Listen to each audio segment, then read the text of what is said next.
In this video, we will uncover the full story from hidden missile sites to global reactions and how these sudden strikes could pull in countries like US and even affect distant nations like Europe, Russia, Pakistan, and India.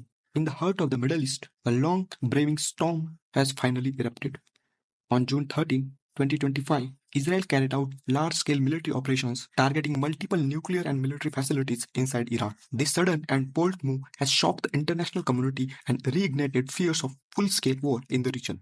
But to understand why this happened now, we need to go back several decades and follow the complicated chain of events that led to this very moment. The tension between Israel and Iran is not new. Since the 1979 Islamic Revolution, when Iran turned into an anti-West theocratic regime, it has openly criticized Israel's existence and called for its destruction. Over the years, Iran has built alliances with groups like Hezbollah, Hamas, military organizations that have repeatedly attacked Israeli territory. In response, Israel has adopted a strict policy of preemptive strikes, cyber sabotage, and covert operations to prevent Iran from becoming a nuclear. Between 2010 and 2020, Israel was reportedly involved in several attacks on Iranian nuclear facilities, most notably the Stuxnet cyber attack in 2010 and the assassination of Iranian nuclear scientist Mohsen Fakhrizadeh in 2020.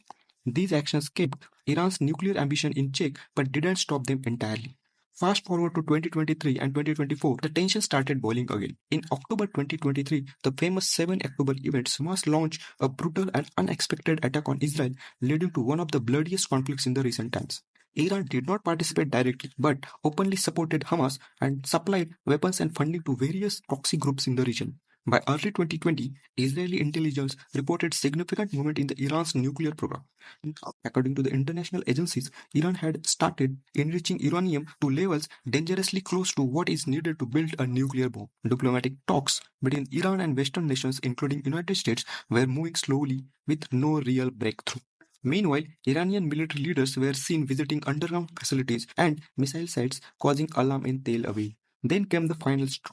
In April 2025, Iranian-backed militia in Syria and Lebanon intensified attacks near Israel's border. In response, Israel launched a limited airstrikes on Damascus that killed several top Iranian commanders. Iran threatened to retaliate, and it did. Over 300 drones and ballistic missiles were launched towards Israel in retaliation, though most were intercepted by the Israel's advanced Iron Dome and David Sling air defense system. The message from the Iran was loud and clear. Any interference would come at a cost. With the window for diplomacy closing and pressure mounting domestically, Israel made its decision. And on the morning June 13, 2025, Israel launched what it called Operation Rising Lion, a highly coordinated military campaign targeting over 100 key Iranian sites. These included nuclear enrichment plants like Natanz and Fordo, military bases, missile stockpiles, and radar installations, underground bunkers. The operation involved more than 200 fighter jets, more than 100 armed drones, and advanced cyber units. Reports even suggest that Mossad operatives on the ground disabled air defense shortly before the strikes began. The scale of the attack was unprecedented. Massive explosions rocked cities like Tehran, Isfahan, and Mashhad. Among the casualties were the senior military leaders, including General Hossein Salami and IRGC chief Mohammad Bagheri. Several top nuclear scientists were also confirmed dead. Although Iran claimed it had repelled the attack, satellite images and independent reports confirmed that multiple nuclear facilities had been either damaged or destroyed. To this, Iran quickly responded with what it called Operation True Promise, launching over more than 150 missiles and dozens of drones towards Israeli military and civilian targets. Most were intercepted, but psychological impact of the retaliation was significant. Air raid sirens echoed across Tel Aviv, Haifa, and Jerusalem. Schools were closed, airspaces were shut down, and citizens were advised to stay indoors. The global response was mixed. Oil prices spiked by nearly 10% and the stock market saw sharp decline due to the fears of escalation. The United States, which was informed of the strike but claimed it was not involved, some US leaders supported Israel's right to defend itself, while others warned that this could drag America into another conflict in the Middle East. The Trump administration urged calm and called for a diplomatic de-escalation, but made it clear that any attack on American bases or personnel in the region will lead to strong military response. Israel defended its action by stating that the strike was necessary to prevent Iran from reaching a point of no return in its nuclear capabilities.